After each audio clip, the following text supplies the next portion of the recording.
കോഴിക്കോട് താമരശ്ശേരിയിൽ സംഘർഷത്തിനിടെ 10ാം ക്ലാസ് വിദ്യാർത്ഥിയായ ഷഹബാസ് മരണപ്പെട്ട സംഭവത്തിൽ കൂടുതൽ പേരുടെ മൊഴിയെടുക്കാൻ പോലീസ്.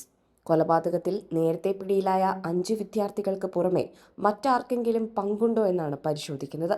സംഭവസ്ഥലത്തുണ്ടായിരുന്ന വിദ്യാർത്ഥികളെയും സമീപത്തെ കടകളിൽ ആ സമയത്തുണ്ടായിരുന്ന ആളുകളുടെയും മൊഴിയെടുക്കാനാണ് നീക്കം.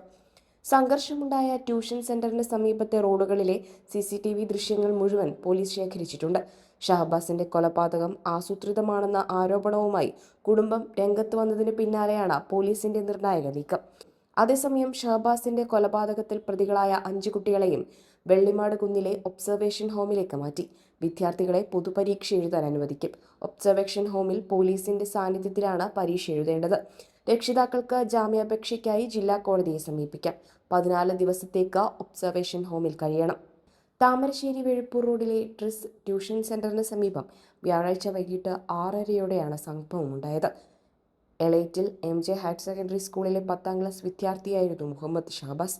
ഗുരുതരമായി തലയ്ക്ക് ക്ഷതമേറ്റ കുട്ടിയെ കോഴിക്കോട് ഗവൺമെന്റ് മെഡിക്കൽ കോളേജ് അതിതീവ്ര പരിചരണ വിഭാഗത്തിൽ പ്രവേശിപ്പിച്ചിരുന്നു.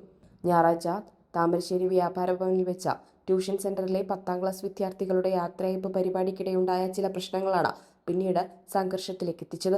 ആഘോഷത്തിൽ ട്യൂഷൻ സെന്ററിൽ പഠിക്കുന്ന എളേറ്റിൽ MJ HSSലെ കുട്ടികളുടെ നൃത്തം പാട്ടുനൂന്തോടെ തടസ്സപ്പെട്ടു. നൃത്തം തടസ്സപ്പെട്ടതോടെ താമരശ്ശേരി വൊക്കേഷണൽ ഹയർ സെക്കൻഡറി സ്കൂളിലെ ചില വിദ്യാർത്ഥികൾ കൂകി വിളിച്ചു. ഇത് നൃത്തസംഘത്തിലുണ്ടായിരുന്ന ഒരു വിദ്യാർത്ഥി ചോദ്യം ചെയ്തു. വിദ്യാർത്ഥികൾ സംഘം തിരിഞ്ഞ് വാക്കേറ്റവും കയ്യാങ്കളിയും ഉണ്ടായി. അധ്യാപകർ ഇടപെട്ട് വിദ്യാർത്ഥികളെ ശാന്തരാക്കി വിട്ടു. എന്നാൽ വീണ്ടും സംഘർഷമുണ്ടായി. ഈ സംഘർഷത്തിലാണ് ഷഹബാസിന് ഗുരുതരമായി പരിക്കേറ്റത്. നഞ്ചക്ക് പോലുള്ള ആയുധങ്ങൾ ഉപയോഗിച്ചാണ് മർദ്ദനമുണ്ടായെന്നാണ് പോലീസ് പറയുന്നത്.